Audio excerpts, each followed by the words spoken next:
Hello and welcome to the latest episode of the Board Masters with me, Chris Mullins, and today I will be reviewing Jumanji, following on from our family playthrough that I put up last Saturday, so I'll link to that down below. And this is when I went back and forth on whether I even should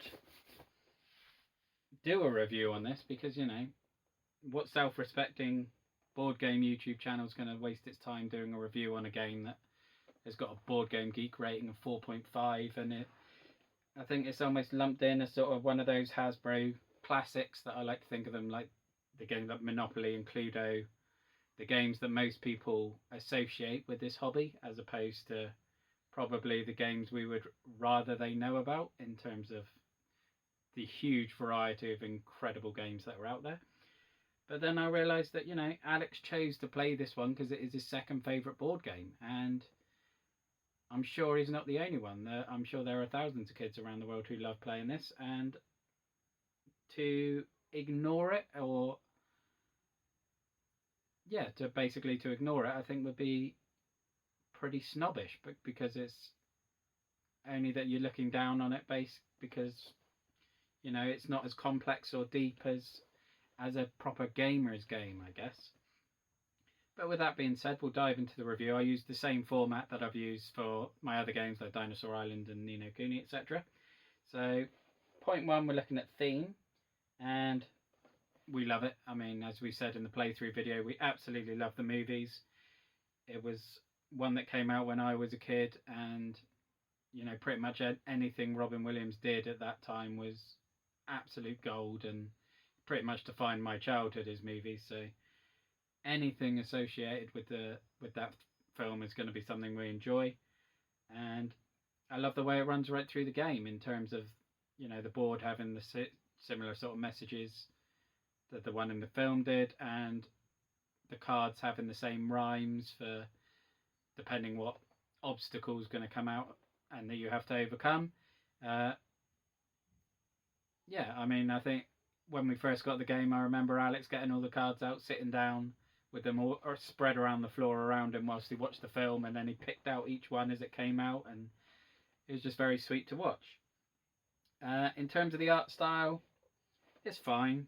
I mean, it's not great. It doesn't wow you in any way, but it doesn't hurt the game experience at all. So as far as I'm concerned, it's fine.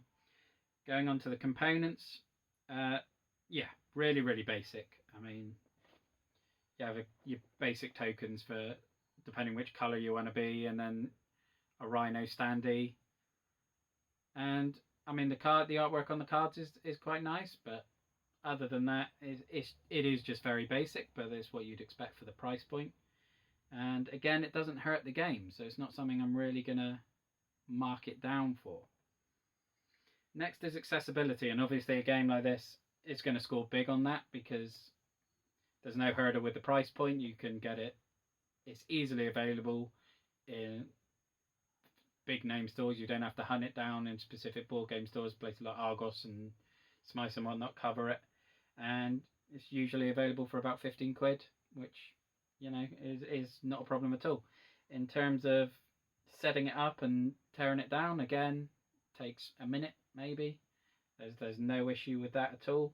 And in terms of the actual gameplay mechanics, there's very little complexity here, which is, I'm sure, a big negative for a lot of proper gamers. But for what it is and the target it's aimed at, it's perfect. It's brilliant from an accessibility standpoint. Going on to replayability, and it's kind of the opposite really. As I said, because there's no depth, there's no real variability other than what obstacle you get per turn, but again, you deal with those pretty much the same way. I mean, they do mix it up in terms of nodding to the film where you have to stop until someone rolls a 5 or an 8, and that sort of moves you back, and then they have the bits where you get stuck in the jungle and everybody gets moved back, and that changes it up slightly, but not enough to add sort of replayability to the game. So it's basically your mileage on the game is going to depend on how much you enjoy the theme, probably whether you're playing with kids who enjoy it, and whether you like fast dice rolling, which we do. So going on to the gameplay there, again, I think although it is got the depth of a puddle, it is really fun. I think fast dice rolling, where you're rolling a dice, having to get specific results against a timer, is just a very fun mechanic. The timer adds the tension, and you do get that bit of panic, and the sort of, and that's carried on in other games like Project Elite, which is an 8.1 on BGG. Obviously, there's a lot more going on outside of the dice rolling, but when you have to roll a dice against the timer, it is fun. Again, it's sort of that old school roll a dice to move, which I guess very few games actually utilize these days. It's sort of definitely looked down upon within the community, but maybe it's because I'm new to the community, or I don't know. But it's not something that bothers me. It's fine. Sort of, yeah. It's just it's luck based, but some games just are. I don't have an issue with that. And that's it for the game, really. I mean, it is.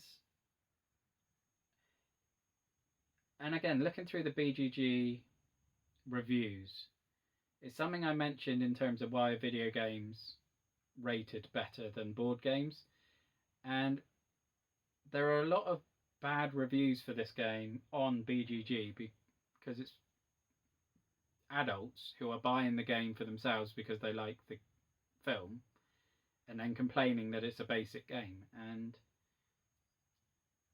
it's just a strange culture, and that if I get, buy something because it's associated to something you love, but understand what it is. Don't buy it because you love the film and then expect it to be a complex game with a lot of depth, because it's never gonna. You're asking it to deliver something that it's not designed to do. So, but in terms of getting the right audience, so as I said, we played it obviously with Alex, and as a gateway game or as a game to play with kids, it is phenomenal. It does the job brilliantly for that. And as such, similar to Ni no Kuni 2, I'm going to give them the same score. Ni no Kuni 2's got a bit more going on, but again, they're just as fun. We enjoy them just as much, and I'm going to give it a 7. But that does have the disclaimer that it is depending on the audience you're playing with. If you're buying it for you and your gaming group, you're not going to enjoy it. It's going to last 5 minutes and you're going to leave it on the shelf. But